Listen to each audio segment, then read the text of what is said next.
उत्तर प्रदेश के बुलंदशहर में एक कबड्डी के गोल्ड मेडल खिलाड़ी की कुत्ते के काटने से जान चली गई। दरअसल आपको बता दूं कि खुर्जा के हराना गांव का रहने वाला ये खिलाड़ी गोल्ड मेडल उत्तर प्रदेश से जीता हुआ है और 3 महीने पहले इसको एक पिल्ले ने काट लिया था। वो नाली में गिर गया था जिसको वो बचा रहे थे और उसी दौरान उसको काट लिया और उन्होंने घर नहीं बताया और ना ही कोई रेबीज का इंजेक्शन लगवाया, जिसके बाद 3 महीने बाद उनकी तबीयत बिगड़नी चालू हुई। उनको अलीगढ़ मेडिकल में भर्ती कराया गया, प्राइवेट अस्पतालों में दिखाया गया।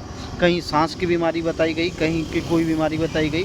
लास्ट में एक प्राइवेट अस्पताल ने पुष्टि की तो उनको या तो पागल बंदर या पागल कुत्ते ने काटा है, जिसका इलाज कराया गया मगर वह सफल नहीं हो पाया और आखिरकार उनकी जान चली गई। अब गांव के लोगों का कहना है कि उनके नाम पर या तो एक गेट या एक फील्ड सरकार द्वारा बनाया जाना चाहिए जिससे उनका नाम जीवित रह सके। और ब्रजेश की कौन है? मैं ब्रजेश का भाई हूँ। मेरा नाम संदीप है। संदीप जी, पहले तो ये बताइए आप कि ब्रजेश को जो जिन्हें कब काटा था, ये घटना कब थी? ये तो हमें नहीं पता थी, लेकिन उसी ने बताई थी जब कंडीशन ज़्यादा बिगड़ रही थी कि मैं महीने 2 महीने पहले कुत्ते ने काटा था। एक बच्चा था नाली में, वो पड़ा था, तो जब जा रहा था भाई तो उसने नाली में से निकाला था तो एक दांत मार गया था। उसने ज़्यादा गौर दी नहीं। कितने समय पहले पता लगी आपको उनकी मृत्यु से? कितने समय पहले? 2 दिन पहले, 2 दिन पहले। 28 तारीख में डेथ हुई है उसकी और 26 में पता पड़ गया। तो फिर तो वैक्सीन भी नहीं लगी होगी? जी नहीं। तो डॉक्टरों ने कहा कि और कौन से डॉक्टर थे जिन्होंने पुष्टि की थी?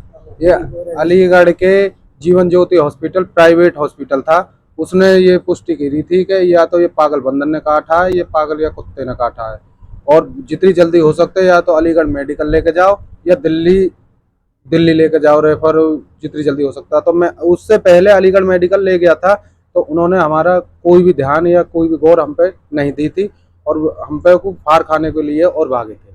उनकी मृत्यु से पहले उनके लक्षण, जो रेबीज के लक्षण है, वो कब दिखाई दिए थे? हमें तो इस चीज़ की नहीं पता कि क्योंकि आज तक ये केस हमारे सामने आया ही नहीं कि ऐसा केस क्या है, ये कुत्ते काटे का ऐसा भी कोई केस होता है। ये तो डॉक्टर ने बताया था जब वो था कि वो उससे सांस लेने की ज़्यादा प्रॉब्लम थी, तो जब उस पर सांस नहीं लिया जाता तो वो थोड़ा चीख मारता था, तो चीख से उसे ऑक्सीजन मिलाई पूरी। वैसे उसको इन दिनों ब्रजेश घर पर ही थे या कहीं? जी घर पे थे, वो तैयारी कर रहे थे, गाँव में ही प्रैक्टिस कर रहे थे गाँव के बच्चों के पास, क्योंकि गाँव के भी उसके 20-25 बच्चे हैं, जूनियर हैं और बच्चे भी ज़्यादा वो कह रहे थे कि भाई इतना सीनियर खिलाड़ी है और हमें प्रैक्टिस में ला रहा है, हमें प्रैक्टिस सिखा रहा हो, तो उसी के उन्हों के साथ प्रैक्टिस कर रहे थे बच्चों के साथ। क्या मांग करते हैं सरकार से? क्या मांग? सरकार से यही मांग है कि हमारे गांव में बहुत प्रधान होए, बहुत वो है ज़मीन है, सरकारी ज़मीन हमारे गांव में न तो कोई वो है ग्राउंड है, नहीं कोई स्टेडियम है, नहीं कच्छ है। खेतों में प्रैक्टिस करते थे, अपने पर्सनल खेतों में प्रैक्टिस करते थे बच्चों। तो हमें तो इसी चीज़ की सरकार से गुजारिश चाहिए कि हमारे ये जो 20-25 बच्चे हैं, इन बच्चे ने थोड़ी सी ये सहायता मिल जाए कि हमारा सीनियर खिलाड़ी हमारे पास और हमें ये चीज़ देगो और हमें इस चीज़ का अनुभव रह जावे कि हमारा भाई चलोगो तो हमारी सरकार ने हमारे भाई के लिए या तो कोई मैदान हो या कबड्डी मैदान हो या कुछ भी एक ग्राउंड मिल जाए या कोई मूर्ति मिल जाए जो हमें हमारा भाई दिखता रहे और हमें भी इस चीज़ पर सरकार पर गर्व हो कि हमारी सरकार ने हमारे लिए ये चीज़ करा। अच्छा, वो कहाँ खेल रहे हैं? गोल्ड मेडल उन्होंने स्टेट खेले, स्टेट से गोल्ड मेडल लिया है और सन 2024 अब तो सन 2025 में चालू होने वाले थे, अभी नहीं हुए। एक टूर्नामेंट हुआ था वैस, उसे उठा लाया था सन 2025 में और सन 2024 में 3 जिले में धरी थी 3 मोटरसाइकिल, उन 3 मोटरसाइकिलों ने उठा के लाए और पैसे ऐसे धरे थे। यानी जो जिस टीम में भाई चलोगो खेलने, उस टीम को और खुद को वो वहां से फर्स्ट लिबा के लाए, इनाम लेके आए, उस टीम में लिवा के लाए और खुद आपको लेके आए। प्रशासन की तरफ से भी खेलते थे या केवल? नहीं, अभी तो प्राइवेट के तौर पर खेलते थे। वे हैं अजय ठाकुर, टीम इंडिया के पूर्व कप्तान और हरियाणा के डीएसपी, उनके भी संज्ञान में बात है। उन्होंने भी इंस्टाग्राम, क्योंकि ये जो सोशल मीडिया है ये बहुत फेमस है, सोशल मीडिया पे उन्होंने भी देख के उन्होंने पोस्ट की है कि इस लड़के के साथ ये तो बहुत बढ़िया खिलाड़ी था, बहुत तो आगे लेवल पे बढ़ने वाला था, तो इन्होंने ऐसा इसके साथ हुआ कैसे। और अपने डिस्ट्रिक्ट में जिला बुलंदशहर में स्टेट खेल के आया है और नेशनल में नाम भी आ चुका है। सरकारी कोच हैं राकेश शर्मा जी, वो आए थे, उन्होंने कहा था कि मेरे 16 बच्चे तैयार हैं, जिसमें 16वां नाम मेरा इस ब्रिजेश का था। मैं नेशनल खिला के लाऊंगा इसको। लेकिन भगवान की इतनी नहीं थी कि वो नेशनल और आगे देश के लिए वो खेल।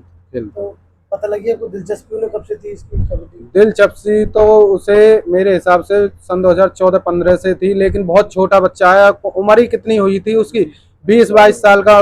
खाली उस घर में सबसे छोटा बच्चा था। अभी कोई शादी नहीं, शादी के लिए मम्मी पापा ने या रिश्तेदारों ने जोर दिया था कि तू शादी कर ले, लेकिन शादी के लिए मना कर दी थी कि मैं अभी 2-4 साल खेलूंगा, हो सकता है कि मैं आगे देश के लिए खेलूं, इंडिया के लिए खेलूं।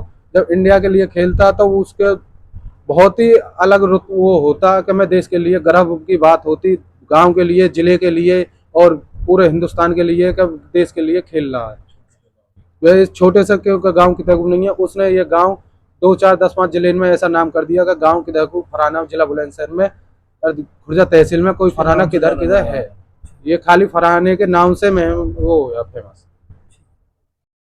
मैं नितिन कसेरू से हूँ। नितिन कसेरू मतलब गाँव है मेरा, खुर्दा में, बुलंदशहर में, अलीगढ़ में। अलीगढ़ से। हाँ अलीगढ़ से हैं। तो आप ब्रिजेश के साथ खेला करते थे? हाँ, कब से साथ में आप? मैं ब्रिजेश के साथ काफ़ी टाइम खेला हूँ लगातार। वो मेरे साथ 2-3 साल खेला है। अच्छा, 2-3 साल। हाँ तो आपको जैसे वो यार दोस्त रहे, आप दोस्ती हाँ, आपके साथ में दोस्त रही है, होगी, दोस्त है वो मेरा। तो ऐसे कोई जैसे उनके साथ पिल्ले विल्ले ने उनको काटा था, ये घटना आपको बताई उन्होंने कब पता लगी है? किसी ने नहीं बताया। अभी ये 2 दिन पहले ही, जब उसकी डेट से पहले तभी पता चली है सब कोई। खिलाड़ी कैसे थे? खिलाड़ी बहुत अच्छा था, हमारी टीम के लिए सबसे ज़्यादा स्कोर करता था, हमारे साथ काफ़ी खेला है और ऊपर तक ज़्यादा, बहुत ऊपर तक। तो बहुत टीम अच्छा अलीगढ़ खिलाड़ी। की थी कि बुलंदशहर? हम टीम एक जगह साथ खेलते थे, यार दोस्त थे, तो एक साथ प्रैक्टिस करते थे हम वहाँ से आके, क्योंकि कोई ग्राउंड नहीं है हमारे लिए, तो हम खुर्जा एनआरसी ग्राउंड में प्रैक्टिस करते थे। कोई हमारे आसपास स्टेडियम तो है नहीं, हम उधर से आते थे, ये इधर से जाता था, तो ऐसे ही प्रैक्टिस करते थे हम साथ में मिलके। तो ऐसे ही प्रैक्टिस करते थे, तो हम अच्छे दोस्त हैं, तो बस ऐसे ही हो गया। अच्छा, प्रतियोगिताओं में आपने भी भाग लिया उनके साथ टीम में? खेलते थे, काफ़ी जगह खेले हम क्या साथ। क्या कहना चाहेंगे उनके लिए? ब्रिजेश के लिए अब यही है कि अब ब्रिजेश तो हमारे साथ नहीं रहा, लेकिन ये जो हमारी तैयारी वैयारी के लिए उसके नाम पे कुछ स्टेडियम या कोई ग्राउंड करवाए सरकार, तो बस रिक्वेस्ट है हमारी सरकार से। डॉक्टर, देखा ये जाता है कि गर्मी के मौसम में कुत्ते काटने की घटनाएं बढ़ जाती हैं। ऐसे में अगर हम ज़िले की बात करें तो ज़िले में लगभग कितने केसेस ऐसे हैं जो एंटी रेबीज़ वैक्सीन लगवाने के लिए आ रहे हैं यहाँ, और इसके साथ ही अगर ऐसे मामलों में अनदेखी की जाती है तो उसके जो दूरगामी परिणाम है वो क्या हो सकते हैं?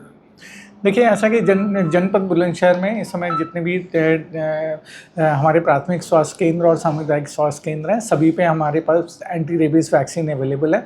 लगभग 5 से 7 केसेस प्रत्येक सामुदायिक स्वास्थ्य केंद्र पे किसी भी स्ट्रे एनिमल के अटैक के या उसके काटे जाने के विषय में आते हैं, जिनका नियमित रूप से टीकाकरण किया जा रहा है। जो इस तरह के अगर कोई भी स्ट्रे एनिमल किसी को भी काट लेता है तो उसमें एंटी रेबीज़ वैक्सीन तत्काल लगवाना आवश्यक होता है, क्योंकि रेबीज़ एक वायरल डिजीज़ है और वायरल डिजीज़ के अगेंस्ट हमारे पास सिर्फ एक ही उपचार है कि उसका वैक्सीनेशन अर्लीस्ट कराएं। यदि जो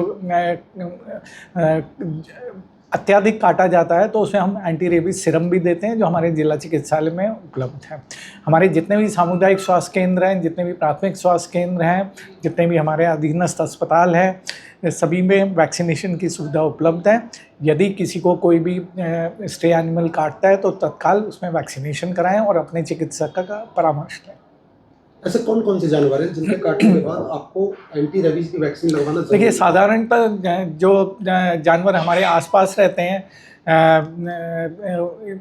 मैक्सिमम जो केसेस हमारे पास आ रहे हैं वो डॉग बाइट या बंदरों के बाइट के आते हैं।